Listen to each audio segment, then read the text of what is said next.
Formula ఈ race కేసులో కేటీఆర్ సుప్రీంకోర్టును ఆశ్రయించారు. ఏసీపీ ఎఫ్ఐఆర్ ను కొట్టేయాలంటూ దాఖలు చేసిన క్వాష్ పిటిషన్ హైకోర్టు కొట్టేయడాన్ని ఆయన అత్యున్నత న్యాయస్థానంలో సుప్రీంలో సవాల్ చేశారు.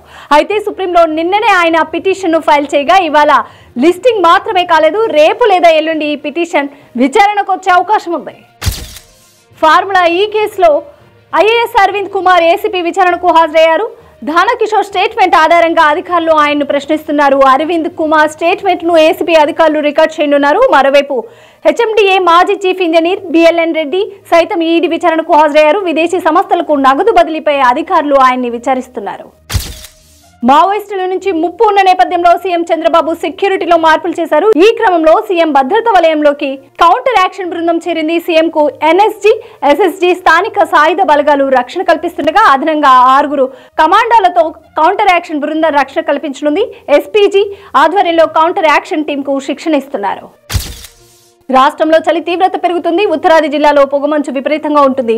రాబోయే 5 రోజులు ఇదే పరిస్థితి కొనసాగుతుందని ఐఎండీ తెలిపింది. సంగారెడ్డి, కొమరంభీం జిల్లాలకు ఆరెంజ్, మిగతా జిల్లాలకు ఎల్లో అలర్ట్ జారీ చేసింది. పలు జిల్లాలో కనిష్ట ఉష్ణోగ్రతలు 5 డిగ్రీల వరకు, హైదరాబాద్ సహా ఇతర జిల్లాల్లో 7 నుంచి 9 డిగ్రీల వరకు తగ్గే అవకాశం ఉందని అంచనా వేసింది. తిరుమలలో భక్తుల రద్దీ సాధారణంగా ఉంది. టోకెన్లు లేని వారికి స్వామివారి సర్వదర్శనానికి 8 గంటల సమయం పడుతుంది. నిన్న శ్రీవారిని 62,566 మంది దర్శించుకోగా 16,021 మంది తలనీలాలు సమర్పించారు. హుండీ ఆదాయం 3.2 కోట్లు వచ్చినట్లు టీటీడీ తెలిపింది. అటు తిరుమల నుంచి మహాకుంభమేళ జరుగుతున్న యూపీలోని ప్రయాగ్రాజ్కు శ్రీవారి రథం బయలుదేరింది. గాజాలోని హమాస్ లీడర్లకు అమెరికా కాబోయే అధ్యక్షుడు డొనాల్డ్ ట్రంప్ వార్నింగ్ ఇచ్చారు. తాను ప్రమాణ స్వీకారం చేసే సమయానికి ముందే బందీలను వదిలిపెట్టాలని స్పష్టం చేశారు. లేదంటే పశ్చిమ ఆసియాలో ఆకస్మిక దాడులు జరుగుతాయని హెచ్చరించారు. కాగా అమెరికా బందీలను విడిచిపెట్టేందుకు అమెరికా ప్రతినిధులతో హమాస్ చర్చలు కొనసాగుతున్నాయి. పెండింగ్ బకాయిలు చెల్లించుకుంటే ఈ నెల 10 నుంచి ఆరోగ్యశ్రీ సేవలు నిలిపివేస్తామని ప్రభుత్వానికి ప్రైవేట్ ఆసుపత్రులు తేల్చి చెప్పాయి. ఏడాదిగా ఆరోగ్యశ్రీ ఈహెచ్ఎస్, జేహెచ్ఎస్ కింద 1,000 కోట్లు పెండింగ్ లో ఉన్నాయని తెలిపారు. దీంతో ఆసుపత్రులు నడిపే పరిస్థితులు లేకుండా పోయాయని వెల్లడించారు. కాగా ఏడాదిలో 920 కోట్ల బిల్లులు చెల్లించామని, మరో 450 నుంచి 500 కోట్లు మాత్రమే పెండింగ్ లో ఉన్నాయని ప్రభుత్వ వర్గాలు తెలిపాయి.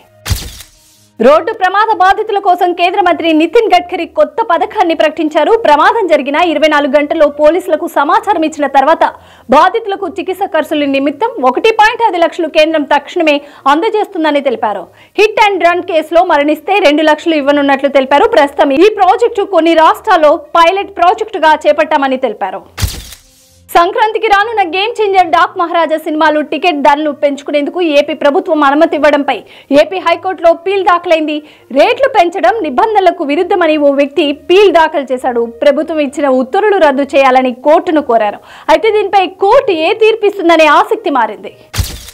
ఆస్ట్రేలియా చేతిలో టెస్ట్ సిరీస్ కోల్పోయిన భారత్ జట్టుకు మరో షాక్ తగిలింది. ఐసీసీ తాజా ర్యాంకింగ్స్ లో భారత్ 3వ స్థానానికి పడిపోయింది. 2016 తర్వాత తొలిసారి భారత్ 3వ ప్లేస్ కు వెళ్లింది. పాకిస్తాన్ తో 2వ టెస్టులో గెలిచి సిరీస్ ను 2-0 తేడాతో క్లీన్ స్వీప్ చేసి సౌత్ ఆఫ్రికా ర్యాంకింగ్స్ లో 2వ స్థానంలో ఉండగా ఇండియాపై గెలిచిన ఆసీస్ జట్టు టాప్ లో కొనసాగుతుంది.